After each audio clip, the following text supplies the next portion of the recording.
Welcome to the start of week 4 in our 31 days through the Gospel of John.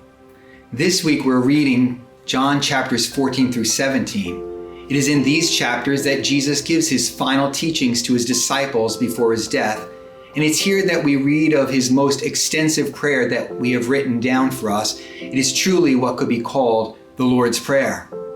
So what final words would you want to leave to your family and closest friends just before you go? What last thing would you want to say? It seems to me that Jesus was very purposeful in what he told his disciples on his final night with them.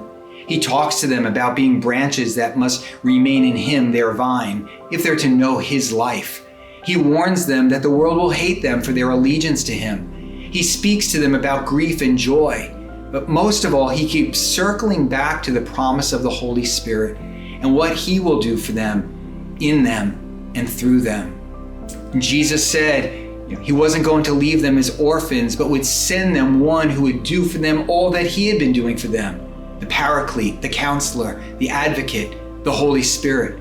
After all, it would be the Holy Spirit that would help them and empower them to live their lives as followers of Jesus in the face of rejection and persecution. More than that, it would be the Holy Spirit who would enable them to fulfill the mission to which he had called them. I think you would agree that even today, we who are followers of Jesus, we need the presence of the Holy Spirit at work in our lives. We, like those early disciples, need to know the fulfillment of the promise of the Father, that we might live our lives as Jesus has called us to live them. Won't you pray today? Come, Holy Spirit, I need you. God bless you as you continue reading through John's Gospel.